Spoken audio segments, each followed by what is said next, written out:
그런가 하면 어제 남욱이 김용 재판의 증인으로 출석을 했습니다. 그 장면 보시죠.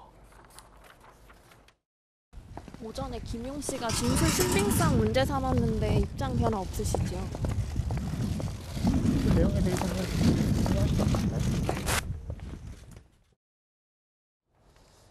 취재진들에게는 아무 말도 안 하고 들어갔지만 남욱 변호사는 법정에서 굉장히 구체적이고 많은 법정 진술을 했습니다. 남욱이 증언한 그날의 상황,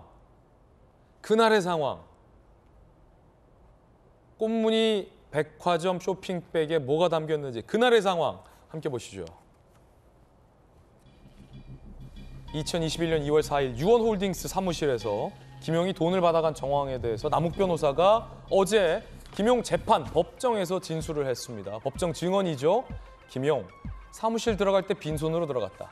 그런데 나갈 때 회색 꽃무늬 쇼핑백을 들고 갔다. 현대백화점 쇼핑백이었다. 그래서 돈인가 보다 생각했다. 재판 끝날 무렵 헷갈렸다. 현대백화점이 아니라 신세계백화점 쇼핑백이다. 그렇죠. 회색 꽃무늬 쇼핑백은 신세계백화점이죠. 이렇게 그날의 상황에 대해서 구체적으로 진술을 했습니다.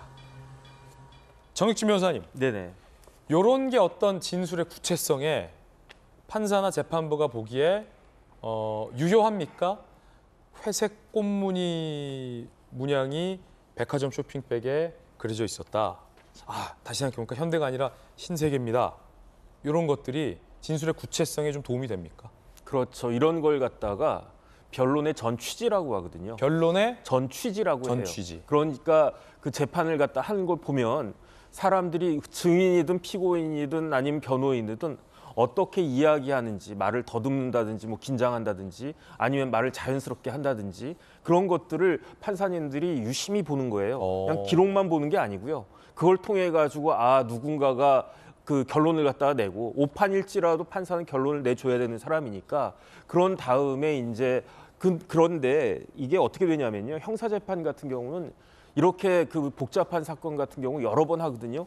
제가 따져보니까 김용 재판이 일주일에 2번씩 해요. 그래가지고 공판 준비 기일 끝나고 3월 7일부터 공판 기일을 하고 있는데 아직 3월이잖아요. 그런데 하나, 둘, 셋, 넷, 6번 했어요. 6번을 갖다가 했는데 재판이 진행될수록 판사들이 누가 거짓말하고 누구 말이 진실이다라고 하는 것들을 그 퍼즐이 맞춰지는 것처럼 알아맞혀질 수밖에 없는 거죠. 진실이라고 하는 거는 뭐 이재명 대표도 그렇게 말씀하지 않았습니까? 결국은 진실이 다 드러날 거라고. 그런 것들을 이제 판사들이 보는 건데 그런데 처음에 말이 안 맞는 것 같다가도 이제 기억해 보면 이게 말이 맞을 수가 있는 거니까. 그러니까 이제 이런 것들이 참 시간이 갈수록 더 이제 이재명 대표나 김용 그 부원장 측에는 굉장히 부담이 될 것 같고요.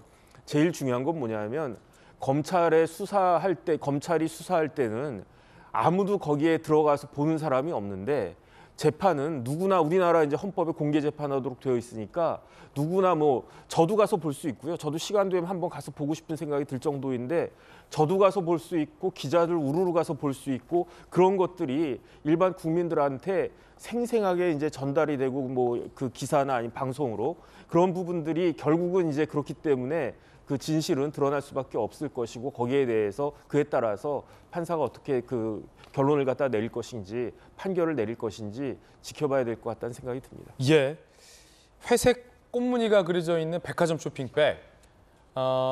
현대에서 이제 신세계로 정정하기도 했는데 왜냐하면 이 백화점 브랜드마다 박정호 의원님 네. 쇼핑백이 고유의 쇼핑백을 쓰거든요. 그렇죠. 그게 아이덴티티를 만들어내야 되는 거니까. 뭐 저희 채널 A 같은 경우에도 파란 바탕에 흰색의 이제 A, 그렇죠. 그다음에 채널 이렇게 딱 돼 있어서 딱 멀리서 봐도 채널 A다 알 수 있듯이 그렇죠.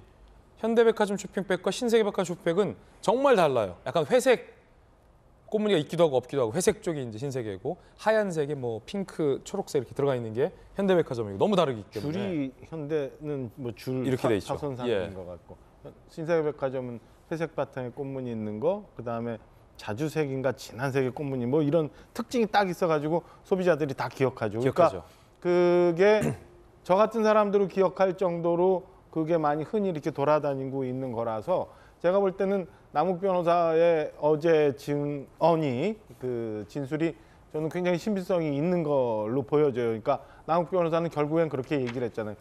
그게 백화점 쇼핑백에 무언가 돈을 넣었는데 처음에는 없었는데 가지고 갔다. 그래서 저런 식으로 그러니까 본인은 그때까지는 몰랐다는 것을 아마 어제 얘기해서 얘기를 하는 것 같아요. 뭐 정치권에서 돈이 이런저런 식으로 뭐 불법적으로 오간다라는 게 사실은 믿을 수 없는 일이었는데 그걸 보면서 그래서 이게 돈이 이런 식으로도 오가는구나. 그래서 나중에 본인이 8억 7천인가요? 이거를 이제 김영부 원장한테 넘겨주는 것도 그때 그 느낌을 가지고 실제로 가능성이 있고 늘 이런 일들이 있구나라는 걸 그때 느꼈다는 거 아니에요? 그러니까 제가 볼 때는 어제 남욱 변호사 진술은 굉장히 구체적이고 신빙성이 있는 거로 보여져서 이 건에 대해서 김영부 원장이 과연 어디까지 방어를 하려고 하는지 잘 모르겠어요. 마냥 모른다고만 하기에는 좀 전에 우리 정혁진 변호사 말씀 주신 것처럼 진술이 그다음에 유동규의 진술까지 더해져서 너무 구체적으로 가고